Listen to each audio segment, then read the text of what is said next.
11th 9th 10th से ही online field के अंदर घुस गया था, क्योंकि जॉब मेरा वैसे भी नहीं था कि जॉब वगैरह करना है, स्टार्टिंग से ही नहीं था।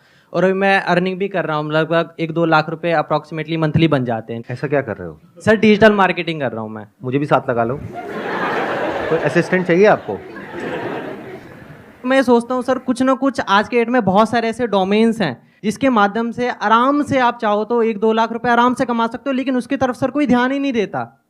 उसकी तरफ सब सोचते हैं फ्रॉड है, स्कैम है, वगैरह वगैरह, ठीक है, लेकिन उसकी तरफ ध्यान दोगे तो जॉब से ज़्यादा वहाँ पे अपॉर्चुनिटी है। तो बेसिकली आज मैं चाहता हूँ आप इस टॉपिक के ऊपर बात करें कि बहुत सारे ऐसे प्लेटफॉर्म जो लोग सीख करके कर सकते हैं, कोई भी आपके पास स्किल है उसको प्रमोट करके आप पैसा कमा सकते हो, तो क्यों लोग इतने सारे जॉब के पीछे पड़े हुए हैं?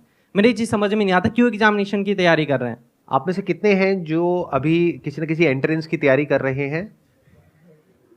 ऑलमोस्ट सब लोग आप किसी न किसी एंट्रेंस की तैयारी कर रहे हो। अब मेरा आप लोगों से क्वेश्चन है, इनका ये कहना है कि मार्केट में इतनी सारी अपॉर्चुनिटीज हैं, तो फिर आप एक इतने कॉम्पिटिटिव वर्ल्ड में क्यों एंटर कर रहे हो, जहां पर के पहले तो एंट्रेंस को क्रैक करना इज नेक्स्ट टू इम्पॉसिबल, उसके बाद में अच्छी जगह पर जॉब मिलना इज नेक्स्ट टू इम्पॉसिबल, उसके बाद में उस जॉब को रिटेन करना भी आने वाले टाइम में और मुश्किल होने वाला है। Why are you doing that? I am just curious to know. कोई है आप में से जो बोलना चाहेगा, जवाब देना चाहेगा? रिस्क नहीं होता बिल्कुल, मुझे ऐसा लगता है। तो रिस्क जहाँ पे आ जाता है ना, तो वो चीज़ उसमें भी काफ़ी वो हट जाता है। और अगर जिस चीज़ में रिस्क ना हो उसमें सब सपोर्ट करते हैं, फिर हम सोचते हैं सब सपोर्ट ही कर रहे हैं तो ठीक ही होगा, इस यहाँ पे जा रहे हैं तो हम। इन्होंने कहा कि हम एंट्रेंस के लिए इसलिए जाते हैं क्योंकि वहां पर उस पाथ पर कोई रिस्क नहीं होता है। क्या ये सच है, झूठ है? कितने एग्री करते हैं इनकी बात से?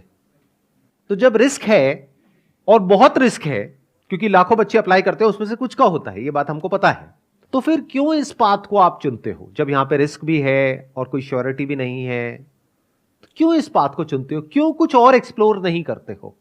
सर पैसे की बात करेंगे, रिस्क की बात करेंगे, तो जितना बिजनेस नॉर्मली स्टार्ट किया था उससे कई गुना ज्यादा पढ़ाई में लग जाता है। कितना लग जाता होगा? आप में से कोई बताएगा जो लोग एंट्रेंस की तैयारी कर रहे हैं, नियर अबाउट कितना पैसा लग जाता है? कोचिंग की फीस 6-7 लाख होती है सर। कोचिंग की फीस 6-7 लाख होती है? जी सर, फिर जी में सर 6-7 ले लेते हैं। नहीं 6-7 लाख थोड़ी होती है। Yes sir. मुझे आइडिया नहीं है, मैं सीरियसली पूछ रहा हूँ। मतलब एवरेज फीस क्या होती है कोचिंग की एक साल की? 2 से 3 लाख सर। 2 से 3 लाख रुपए साल की, तो मतलब 2 साल की हो गई 5 से 6 लाख रुपए। तो 6 लाख लगाने के बाद में होने की क्या पॉसिबिलिटी है और नहीं होने की क्या पॉसिबिलिटी है? 99% है कि तो नहीं होगा सर। 99% है कि नहीं होगा? Yes sir. तो रिस्क तो बहुत ज्यादा है यहां पर बॉस, ये तो बहुत ज्यादा है। सब एग्री कर रहे हैं इनसे कि 99% है? या अगर ऑप्टिमिस्टिकली भी देखा जाए तो 90% है कि नहीं होगा, 10% है कि हो जाएगा। अगर हम सिर्फ उन्हीं की बात करें जो बच्चे सीरियस हैं, क्योंकि जरूरी नहीं है हर बच्चा जो कोचिंग ले रहा है वो सीरियस भी हो पढ़ाई को लेकर के। तो मैं कह रहा हूं वो बच्चे जो ब्रिलियंट हैं, एफर्ट भी पूरा कर रहे हैं और डिजर्व भी करते हैं, तब भी जो पॉसिबिलिटी है आपके सिलेक्शन होने की अच्छी जगह पर, वो 10% है। 90% है कि नहीं होगा? Yes sir, और जब नहीं होगा तो क्या होगा? What is your backup plan? Private college sir. तो वहां भी पैसा लगेगा या वहां पे फ्री में पढ़ाई है? पैसा लगेगा। कितना पैसा लगता है? 4 साल का नियर अबाउट कितना पैसा लग जाता है? 20 लाख रुपए। अच्छा, मेडिकल का तो 80-90 लाख है, बट अगर इंजीनियरिंग की भी बात करी जाए तो 20 लाख रुपए तो मान के ही चलो। तो नियर अबाउट आपने 20-25 लाख रुपए तो लगा दिया अपने घर वालों का। एंड आई एम अज्यूमिंग कि आप कोई बहुत अमीर बैकग्राउंड से नहीं हो, मेजॉरिटी ऑफ यू। आप में से कितने हैं जो मिडिल क्लास से हैं? हाथ ऊपर करिए। मेरा मिडिल क्लास वाला सेशन देखा है आप लोगों ने? यस सर, देखा है। अगर वो देखा होता तो अभी हाथ ऊपर नहीं करते। मिडिल क्लास मतलब अगर मैं सिंपल वे में पूछूं तो आप में से कितने हैं जिनकी जो हाउस होल्ड इनकम है वो साल की 12 लाख से ज्यादा है? अब हाथ ऊपर करो। इसको मैं दूसरी तरीके से पूछता हूं, आप में से कितने हैं जिनके घर वालों के पास में 20-30 लाख रुपए स्पेयर है, मतलब अकाउंट में पड़ा हुआ है, अगर वो चला भी जाए तो कोई फर्क नहीं पड़ता है? हाथ ऊपर करो। इसका मतलब आपको या तो लोन लेना पड़ेगा या फिर आपके घर वालों को लोन लेना पड़ेगा। ऐसे बहुत सारी रिसर्चेस हुई हैं जहां पे ये निकल करके आया है कि 50 से 60% जो इंजीनियरिंग कॉलेजेस से इंजीनियर्स निकलते हैं, दे आर अनएम्प्लॉयबल। मतलब उनकी इतनी स्किल ही नहीं होती कि उनको एम्प्लॉय किया जा सके, यानी कि उनको वो काम मिल ही नहीं सकता जिस फील्ड से उन्होंने पढ़ाई करी है। या तो उनको अपनी फील्ड चेंज करनी पड़ेगी या अपने आप को डाउनग्रेड करना पड़ेगा। तो 25 लाख की जो आपने इन्वेस्टमेंट करी उसको रिकवर करने में कितने साल लगेंगे? 9 to 10 years। 25 लाख रुपए रिकवर करने के लिए 25 लाख रुपए जोड़ना पड़ेगा। और जोड़ करके विद इंटरेस्ट उसको वापस करना पड़ेगा। इंटरेस्ट भी देना है क्या? इंटरेस्ट भी देना नियर अबाउट हम मान करके चलते हैं, in the best case scenario आपको 20 साल लगेंगे 25 लाख रुपए का जो लोन है उसको चुकाने के लिए या अपने घर वालों को वापस करने के लिए। मतलब 40 की एज तक जा करके तो आप वो पैसा वापस करोगे, तो रिस्क मेरे हिसाब से कम तो नहीं है। और ये सिनेरियो है कि अगर आपकी जॉब लग गई तो अनएम्प्लॉयमेंट रेट भी कम नहीं है हमारी कंट्री में। ये भी हो सकता है कि जॉब ना लगे, तो क्या करोगे? A simple genuine question. 25-30 lakh देने के लिए भी पेरेंट्स ही मोटिवेट करता है, उनकी ही जिद होती है कि हमें ये करना चाहिए। वही कहते हैं कि यूपीएससी निकालो, वही कहते हैं नीट निकालो, वही आईआईटी जाओ, यहाँ जाओ, वहाँ जाओ। उनकी ही जिद होती है और सोसाइटी की और रिलेटिव्स की जिद होती है कि हम जाएंगे तो वो हम ही हैं करोड़ों में से एक। तो इट्स लाइक हमारी विश तब भी नहीं होती है। ये और ज्यादा गड़बड़ हो गई है। क्यों? क्योंकि अगर एक बार को ये होता कि आपके अंदर से होता कि मुझे ये क्रैक करना है, फिर आप किसी एंट्रेंस के लिए जाते तैयारी करने के लिए, तो फिर भी ये पॉसिबिलिटी होती जिसकी मैं बात कर रहा हूं। लेकिन आपके पेरेंट्स ने फोर्स करके या आपके ऊपर प्रेशर क्रिएट करके आपको भेज दिया है। अब पॉसिबिलिटी क्या है आपके क्रैक करने की? अब तो आपका मन ही नहीं है वो काम करने का, करना पड़ रहा है।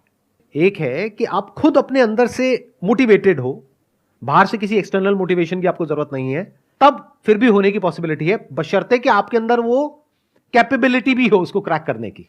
लेकिन अगर आपका खुद का ही मन नहीं है, लेकिन पेरेंट्स का प्रेशर है, सोसाइटी का प्रेशर है, उसकी वजह से आप जा रहे हो, तो वहां जाकर के क्या करोगे? बहाने ढूंढोगे क्लास बंक करने के, टाइम पास करने के तरीके ढूंढोगे, रात को बैठ करके वीडियो गेम्स खेलोगे, या क्या करोगे वो मुझे बताने की जरूरत नहीं है डिटेल में, आपकी हंसी से पता लग रहा है। घर वालों को तो ये लगता है कि मेरा बच्चा तो पता नहीं क्या कर जाएगा, अगला सुंदर पिचाई यही है, हमारे घर में ही पैदा हुआ है।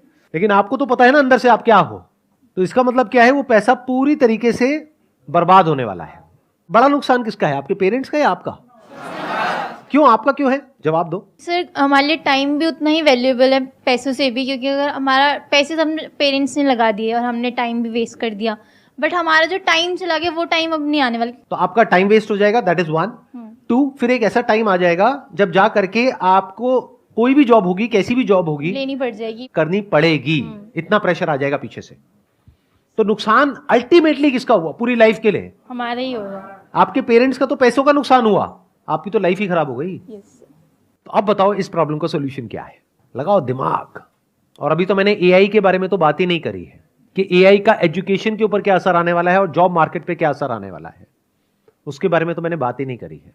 सर इस प्रॉब्लम का जो सॉल्यूशन है, मुझे जो लगता है हर जगह आपको ट्राई करना चाहिए। जैसे मैं खुद बताऊँ तो मैं 10 इयर्स जब था 10 साल का, तब मैं यूट्यूब ट्राई किया, फिर मैं गेमिंग में एंटर किया, फिर मैंने ई स्पोर्ट्स भी खेला, फिर मैं एक sir professional level under 16 cricket career भी चूज़ किया था मैंने। वहाँ पर sir due to physical issues वहाँ पर मैं नहीं कर पाया। बाकी सर अब मैं आया हूँ इस डिजिटल मार्केटिंग के एरा में।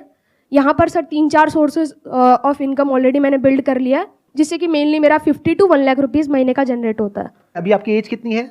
15.5 ऑलमोस्ट लाइक 16 राउंड फिगर। 16 साल। Yes sir. तो आपके घर वाले खुश हैं? बिल्कुल खुश होंगे सर। 16 साल का लड़का घर में सर 1 लाख रुपए अगर महीने का दे रहा है तो खुश तो होंगे ही।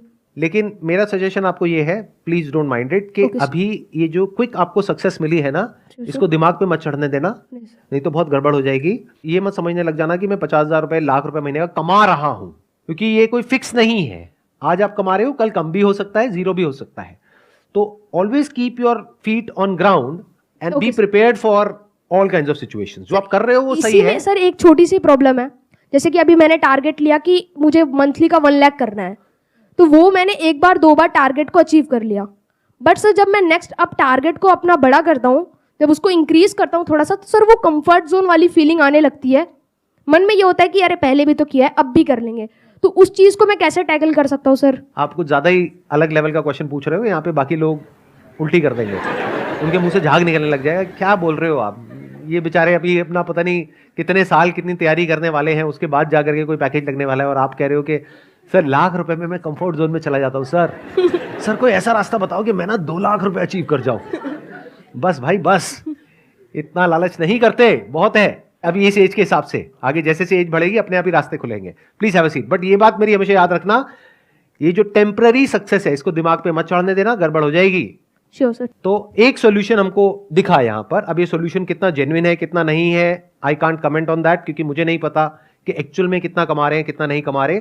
बट मैं ये कह सकता हूं with confidence and with my understanding of the digital world कि ये पॉसिबल तो है। इनके साथ ये हो रहा है नहीं हो रहा है, आई एम नॉट श्योर, बट ये पॉसिबल तो है। मैं ये कहना चाहती हूँ, जैसे इन्होंने डिजिटल मार्केटिंग या नेटवर्क के बारे में जो भी बताया, ठीक है, कई बार ऐसा होता है कि हम भी ट्राई करना चाहते हैं कि चलो हम भी चलते, इतना अच्छा पैसा है, जाते हैं, वो कुछ पैसे लेते हैं हमसे, वही 1-2 हज़ार कि हाँ हम आपको सिखाएंगे, ये करेंगे वो, फिर हमें वो 3-4 दिन की ट्रेनिंग देते हैं और उसमें ना कई लोगों को नहीं पता चलता, बट वो ना पूरे माइंड को हमारे इधर से उधर कर देते हैं। हमें बहुत सारा पैसा दिखाते हैं कि इतना पैसा है, क्या करोगे बताओ, बंगला खरीदोगे, क्या खरीदोगे, जबकि खुद उनके पास कुछ नहीं होता है। ज़्यादा से ज़्यादा एक मोटरसाइकिल होती है बस, उसमें ही वो भी दिखाते आप ही के हैं। पैसों से खरीदी होती है। हाँ, और कहते हैं कि देखो मैंने ये टारगेट बनाया, मैंने ये अचीव करा, आप क्यों नहीं कर सकते हो, बस 1 साल दे के देखो, ये करके देखो, ऐसे करते हैं। और एक बार जब इंसान इस चीज़ में जाता है तो फिर उसको तो फ्रॉड ही लगता है सब चीज़ की, हाँ फ्रॉड है। आपने कभी ऐसा ट्राई किया? हाँ मैंने किया है। आपने कितने पैसे दिए थे? मैंने दिए थे 500 रुपये। उन्होंने बोला कि ट्रेनिंग होगी, सब वापस हो जाएगा अगर ये सब हुआ तो। मैंने कहा चलो सही है, कौन सा ज़्यादा ही लग रहे हैं। फिर उन्होंने 4th डे बताया कि आपको 50,000 की शॉपिंग करनी है, फिर आप एक लेवल पे आओगे, उसके बाद आपको लोगों को पकड़ने। अब लोग कहाँ से पकड़े वो भी सिखा रहे हैं कि अपने दोस्तों को कांटेक्ट करो, इंस्टाग्राम पे लोगों को मैसेज करो। मैंने कहा लोगों को तो मैसेज करेंगे, अब कौन कैसा हमें क्या पता। फिर कहेंगे आप ऑटो से जाते हो, वहाँ पे हाय हेलो करो, उनसे रिलेशन बनाओ और उनको उसमें घुसाओ। ये जो इस तरह के कोर्सेज कराते हैं, डिजिटल मार्केटिंग, ऑनलाइन मार्केटिंग या ऑनलाइन पैसे कमाने के तरीके, उसमें से 100 में से 99 फ्रॉड है। इस बात को लिख करके रख लो। तो चैलेंज ये नहीं है कि पैसा कमाया जा सकता है या नहीं कमाया जा सकता है, चैलेंज ये है कि जेन्युइन कौन है और फ्रॉड कौन है। हाँ। पहले तो एक बात को मेरी अच्छे से समझ लो कि जो आने वाले 10 साल हैं उसमें कुछ ऐसा होने वाला है जो पिछले 100 सालों में नहीं हुआ है। और जहां तक आपके जो पेरेंट्स हैं या फिर आपके रिलेटिव्स हैं या आप खुद हो, जहां तक नहीं देख पा रहे हो, एआई की दुनिया में कुछ ऐसा हो रहा है which is beyond your wildest imagination. Daily कुछ नया हो रहा है और इतनी तेजी से हो रहा है, इतनी तेजी से हो रहा है जिसकी कोई हद नहीं है। आने वाले टाइम में बहुत सारी जॉब्स जो आज की डेट में है वो फ्यूचर में नहीं रहेगी। इस बात को समझ लो अगर समझ सकते हो तो। अब मैं बताता हूं मैं फ्यूचर को किस तरीके से देख रहा हूं, या फिर अगर मैं आप लोगों की जगह हूं तो मैं क्या करूंगा। नंबर 1, मैं अपना टाइम वेस्ट नहीं करूंगा, क्योंकि ये जो टाइम है ना आप लोगों का, ये सबसे प्रेशियस है पूरी लाइफ में। अभी आपका दिमाग खुला हुआ है, आप कुछ भी नया बड़ी जल्दी सीख सकते हो। जैसे जैसे एज बढ़ेगी आपके लिए कुछ भी नया सीखना, या नया सीखना तो बहुत दूर की बात है, नए आइडियाज को एंटरटेन करना ही बहुत मुश्किल हो जाएगा। अगर मेरी ये बात समझ नहीं आ रही तो जाकर के अपने पेरेंट्स को देख लो, उनसे जाकर के किसी भी नई चीज के बारे में बात करो, वो एकदम से घबरा जाएंगे इन मेजॉरिटी ऑफ द केसेस, और वो कहेंगे नहीं नहीं ये सब बेकार होता है, बिना समझे। मैं ठीक कह रहा हूं गलत कह रहा हूं, कितने मेरी इस बात से एग्री कर रहे हैं? तो ये आपकी लाइफ का गोल्डन पीरियड है, डोंट वेस्ट इट। अगर आप ये सोच रहे हो कि पास में जैसा होता आया है कि मैं ये डिग्री लूंगा या लूंगी, उसके बाद में मेरी यहां पर जॉब लग जाएगी, उसके बाद में लाइफ सेट है, तो इस गलतफहमी से जितनी जल्दी हो सके बाहर आ जाओ। आने वाले टाइम में जो मीडियोक्रिटी है उसके लिए जगह नहीं बचने वाली है कॉर्पोरेट वर्ल्ड में। तो बहुत सारे लोगों की जॉब जाने वाली हैं। कौन होंगे वो लोग? जो मीडियोकर हैं इन द सेंस कि वो अपने आप को अपडेट नहीं कर रहे हैं टाइम के साथ साथ में, कि 5-10 साल पहले बस कॉलेज से एक डिग्री ले ली है, अब जॉब लग गई है, अब वो कहते हैं लाइफ सेट है। ये जिनकी लाइफ सेट है ना, उनकी लाइफ ऐसी हिलने वाली है कि उन्हें खुद भी नहीं समझ आएगा कि हुआ क्या है। कितने मेरी इस बात को मानते हैं कि अगर आप अपने काम के लिए, जो भी आप काम कर रहे हैं उसके लिए, चैट जीपीटी सिर्फ एक टूल नहीं है, ऐसे और भी बहुत सारे टूल्स हैं, अगर उन टूल्स को आप यूज करते हैं तो अपनी जो प्रोडक्टिविटी है उसको बहुत बढ़ा सकते हैं। तो जब आप अपनी प्रोडक्टिविटी को बढ़ा सकते हो 10 गुना से, तो 10 लोगों का काम एक इंसान कर सकता है। तो अगर मेरी एक आईटी कंपनी है और वहां पर 1 लाख लोग काम करते हैं और वो काम 10,000 लोग कर सकते हैं, तो मैं बाकी 90,000 का क्या करूंगा? निकाल दूंगा। तो 90,000 लोगों का क्या होगा? या तो अपनी स्किल्स को उनको अपग्रेड करना पड़ेगा या अपनी लाइन को चेंज करना पड़ेगा। मैं कह रहा हूं, देखो मेरी इस बात को ना गांठ बांध लो, आने वाले टाइम में मीडियोक्रिटी नहीं चलने वाली है, मशीन्स का जमाना आने वाला है। और जिसको मशीन्स को यूज करना आता होगा उसका जो आउटपुट है वो और लोगों के कंपैरिजन में बहुत ज्यादा होगा, और वो इंसान कंपनीज के लिए, कॉर्पोरेट्स के लिए बहुत वैल्यूएबल होगा। अगर आप जॉब करते हैं तो, अगर बिजनेस करते हैं तब भी अगर आपको मशीन्स को यूज करना आता है तो आपके पास में एक एज होगा in comparison to your competitors. तो आप इसको अवॉइड नहीं कर सकते। इससे भाग नहीं सकते, ये तो सीखना ही पड़ेगा। तो अगर मैं आपकी जगह होऊंगा तो मैं क्या करूंगा, अपना टाइम वेस्ट नहीं करूंगा, नंबर 1। नंबर 2, अपने टाइम को कहां यूटिलाइज करूंगा, जो भी कुछ नया हो रहा है एआई की दुनिया में, वो सब कुछ सीखने के लिए वहां पर अपने आप को बिल्कुल अपडेटेड रखूंगा। डेली कुछ नया आ रहा है, नए नए अपडेट्स आ रहे हैं एग्जिस्टिंग जो एआई एप्लीकेशंस है उनमें, और डेली नई नई एप्स आ रही हैं, तो you need to be updated. आपको ऐसा बनना पड़ेगा कि अगर कोई भी नई टेक्नोलॉजी आ रही है, कुछ भी नया डिसरप्शन आ रहा है मार्केट के अंदर, आप फटाफट से उसको सीख जाओ और फटाफट से अपने आप को अडेप्ट कर लो उसके अकॉर्डिंग। जरूरत पड़े तो जब इंडस्ट्री पूरी की पूरी चेंज होगी तो आप अपने आप को बदल दो। अगर ये कर सकते हो, यानी कि अगर आप इन टूल्स को यूज करना जानते हो तो आप सर्वाइव करोगे फ्यूचर में। अगर नहीं जानते हो तो दिक्कत आने वाली है। तो अपनी जो स्पीड है सीखने की कि इस दुनिया में क्या क्या नया हो रहा है, दुनिया किस डायरेक्शन में जा रही है, वो सीखो। टाइम वेस्ट मत करो फालतू का कंटेंट देखने में, इधर उधर टाइम पास करने में।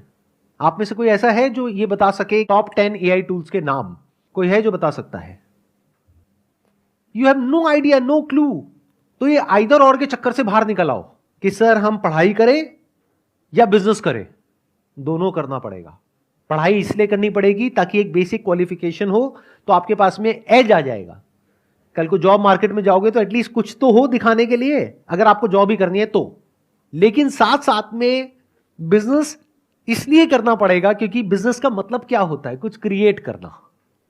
तो यू नीड टू अंडरस्टैंड कि अगर आपके पास में कुछ भी नहीं है, यानी पैसा नहीं है, रिसोर्सेज नहीं है, कुछ नहीं है, और आपको बोल दिया जाए सर्वाइव करो, क्या कर सकते हो सर्वाइव?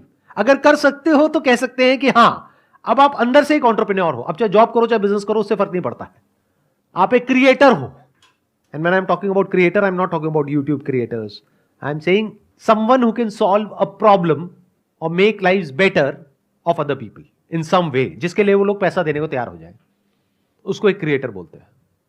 फॉर एग्जाम्पल, अगर मैं अभी आपकी एज में हूं, यानी मेरी एज है मान लो 18 साल, अब मेरे आगे एक चैलेंज है, मैं क्या करूं? जॉब की भी तैयारी करनी है, तो क्या उसको छोड़ दूं? अब वो मेरी अपनी कॉल है कि मैं छोड़ूंगा या करूंगा, बट मैं आपको रिकमेंड नहीं कर रहा छोड़ने के लिए, नंबर 1। बट एक बात पक्की है कि मैं साथ साथ में कुछ ना कुछ तो और करूंगा। ऐसा नहीं कि पूरी तरह से उस पर डिपेंड हो गया। जो एजुकेशन की पूरी जो डेफिनेशन है वो चेंज होने वाली आने वाले टाइम में। एजुकेशन मतलब क्या कि कुछ आपने सीख लिया है, अपने माइंड के अंदर भर दिया है और कुछ कर रहे हो। आने वाले टाइम में वो सब कुछ ऑटोमेटिकली हो सकता है। तो ये एक बहुत बड़ा क्वेश्चन मार्क है कि कौन वो लोग होंगे जो बचेंगे आने वाले टाइम में और कौन वो लोग हैं जो नहीं बचेंगे। If you can connect the dots, यानी अलग अलग चीजों को देख करके आप किसी तरीके से कुछ ऐसा क्रिएट कर सकते हो जहां से आप पैसा कमा सकते हो और सर्वाइव कर सकते हो फाइनेंशियली, इंडिपेंडेंटली, अपने बेस पर, तो फ्यूचर आपके लिए है। लेकिन अगर आप कहते हो कि मैं तो सिर्फ इस डिग्री के बेस पे सर्वाइव कर सकता हूं, तो आने वाले टाइम में उस डिग्री की इतनी वैल्यू नहीं रह जाएगी। इस स्किल की वैल्यू होगी जिसकी मैं बात कर रहा हूं, यानी कि कुछ अलग अलग हो, उसको जोड़ दिया जाए और कुछ ऐसा क्रिएट कर दिया जाए कि जहां से पैसा कमाया जा सके। फॉर एग्जाम्पल, आज हर दूसरा इंसान यूट्यूबर बनने के बारे में सोच रहा है। तो यूट्यूब में जो सबसे हाई पेइंग जो सेक्टर है वो है BFSI सेक्टर, यानी banking, finance, securities and insurance. तो मैं क्या करूंगा, मैं ऐसे टूल्स ढूंढूंगा जहां पर मैं ऑटोमेटिकली कुछ सेकंड्स के अंदर अंदर कुछ वीडियोस बना सकूं। और पहले मैं यूट्यूब पे जाकर के देखूंगा कि कौन सी ऐसी वीडियोस हैं जिसके ऊपर बहुत व्यूज आ रहे हैं या जिसकी सर्च वॉल्यूम बहुत ज्यादा है, गूगल पे और यूट्यूब पे। क्योंकि अगर गूगल पे ज्यादा है तो देयर इज अ पॉसिबिलिटी कि यूट्यूब पे भी ज्यादा होगी। अब मेरी इस थॉट प्रोसेस को समझना, आइडिया को मत पकड़ना, गड़बड़ हो जाएगी। आइडिया को पकड़ोगे फिर वही बंद दिमाग की तरह कॉपी करने लग जाओगे। लेकिन अगर थॉट प्रोसेस को समझोगे तो कुछ भी कर जाओगे। एक प्रैक्टिकल एग्जांपल दूं, एक वेबसाइट है by the name of pictory.ai, जहां पे आप टेक्स्ट इनपुट करोगे और वो उसको वीडियोस में कन्वर्ट कर देगा कुछ सेकंड्स के अंदर अंदर। ये काम करने में यूजुअली 2 से 4 दिन लगते हैं। तो क्या यहां से आपके दिमाग में कुछ आ रहा है या नहीं आ रहा है? अगर आ रहा है तो कह सकते हैं कि आप एक प्रॉब्लम सॉल्वर हो, आप एक क्रिएटर हो, आप क्रिएटिव हो। तो एक दिन में कितनी वीडियोस बन सकती हैं? बहुत सारी। लेकिन वीडियोस बनाने से पहले मुझे यह समझना होगा कौन सी वीडियोस ऐसी हैं जिसके वायरल होने के चांसेस हैं। तो पहले मैं ये स्टडी करूंगा लोग सर्च क्या कर रहे हैं गूगल पे और यूट्यूब पे। फिर वो स्टडी करके, for example, if people are searching for what is a mutual fund, तो क्या हो अगर इस तरह की मैं वीडियोस जनरेट करूं थ्रू एआई, अब मुझे उसके लिए कंटेंट चाहिएगा।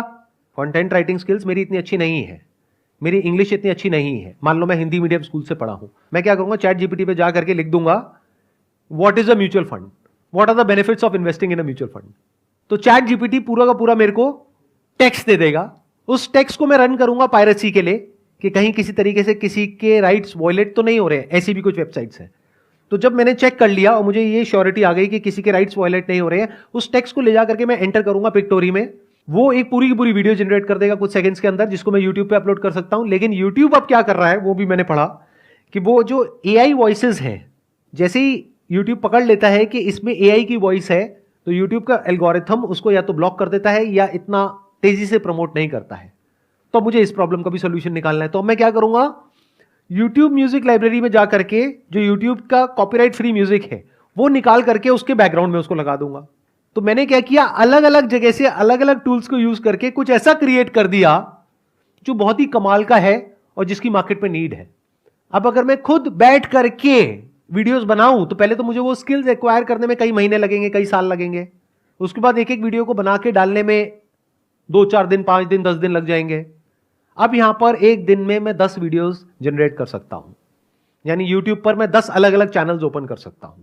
और अगर मैं कंसिस्टेंटली इस काम को पार्ट टाइम बेसिस पे करता हूं अगले 1 साल तक, ये नहीं कि 2-4-5 दिन किया, 10 दिन किया, रिजल्ट नहीं आया तो उसको छोड़ दिया। पढ़ाई लिखाई में ऐसे करते हो क्या कि कहीं गए किसी कॉलेज में, 2-4 दिन कुछ समझ नहीं आया, बेकार है, छोड़ दो, ऐसे नहीं करते ना। 4 साल पता है ना कि वहां पे लगाना है, तो इस काम में भी टाइम लगाना पड़ेगा। तो 1 साल तक अगर मैं डेली एक एक वीडियो अपलोड करता हूं अपने 10 चैनल्स पे, तो 1 साल में मैंने कितनी वीडियोस अपलोड कर दी, 365 इंटू 10, यानी कि 3650 वीडियोस। उसको करने में टाइम कितना लगा, मैक्सिमम 1 से 2 घंटा डेली। इतना तो आप टाइम कहां खराब कर देते हो आपको खुद भी पता नहीं होगा। बट इस पूरी प्रोसेस में क्या होगा, या तो सक्सेस मिलेगी या नहीं मिलेगी। मिल गई तो बहुत बढ़िया है, तो ज्यादा खुश नहीं होना है, एक्साइटेड नहीं होना है कि अब मैं महीने का 50,000 कमा रहा हूं, लाख रुपए कमा रहा हूं। क्योंकि ये भी हो सकता है कल को यूट्यूब एक नई पॉलिसी ले आए और कहे कि ये जो एआई जनरेटेड वीडियोस है इसको हम डीमोनेटाइज कर देंगे, तो कहां गया आपका वो लाख रुपए महीना, गायब हो गया ना। तो एक्साइटेड नहीं होना, उस पैसे को जोड़ना है और उसको यूज करना है और मल्टीपल इनकम स्ट्रीम्स बिल्ड करने के लिए। ये आपका स्टार्टिंग पॉइंट है लेकिन एंड पॉइंट नहीं है। तो बेस्ट के सिनेरियो क्या होगा कि यहां से पैसा आएगा, तो उस पैसे को उड़ाना नहीं है, एक्साइटेड नहीं होना है, घर वालों को ये नहीं बोलना है कि अब मैं लाख रुपए महीने का कमा रहा हूं, मेरे को अब कुछ भी करने की जरूरत नहीं है। पैर जमीन पर रखने हैं, उस पैसे को जोड़ना है और दिमाग लगाना है कि उसमें रिस्क क्या है, कल को अगर ऐसा होता है तो क्या करोगे, वैसा होता है तो क्या करोगे, वो होता है तो क्या करोगे। फॉर एग्जाम्पल, अगर यूट्यूब का एल्गोरिथम पकड़ लेता है एआई जनरेटेड साउंड्स को, तो आप ऐसा भी कर सकते हो कि वीडियो वहां से बना ली, कंटेंट चैट जीपीटी से मिल गया, पायरेसी चेक कहीं और से हो गया, कौन सी वीडियोस बनानी चाहिए कैसी नहीं वो आपने और जो सॉफ्टवेयर है वहां से पता कर लिया, सर्च वॉल्यूम किसका है किसका नहीं है। प्लस साउंड के लिए आपने क्या किया, 10 मिनट का एक ऑडियो सैंपल अपलोड करना होगा एक पर्टिकुलर सॉफ्टवेयर में, वो सीख जाएगा कि आपकी साउंड क्या है। तो अगर आपने ये कर लिया तो अब वो आपकी साउंड है, म्यूजिक यूट्यूब का है, कंटेंट रॉयल्टी फ्री है, अब इन वीडियोस को कोई चैलेंज नहीं कर सकता। अगर इस तरह से सोच पा रहे हो तो फ्यूचर में आपके लिए जगह है। इसको एक्चुअल में स्किल्स बोलते हैं कि आपने कुछ ऐसी स्किल्स एक्वायर कर ली जो वैल्यूएबल है। हो सकता है आज इमीडिएटली नहीं है, लेकिन फ्यूचर में आप कहीं जाओ और वो आपसे पूछें कि अच्छा आप में से कौन है जिसको ये काम आता है, आप कहोगे मुझे आता है, मुझे ये भी आता है, मुझे वो भी आता है। मतलब आने वाले टाइम में वो लोग सरवाइव करेंगे दुनिया में जो कुछ भी कर सकते हैं। जो सिर्फ एक काम कर सकता है वो पास्ट में रेलेवेंट थे, फ्यूचर में नहीं होंगे, क्योंकि वो एक काम आज नहीं तो कल मशीन कर लेगी, फिर आप क्या करोगे। लेकिन वो इंसान जो कुछ भी कर सकता है उसकी वैल्यू क्या होगी। आई होप आज के सेशन से आपको कुछ बेनिफिट हुआ है, कुछ नया समझ में आया है, कुछ नया सीखा है। Wish you all the very best. It was pleasure meeting you and pleasure talking to all of you. Thank you so much.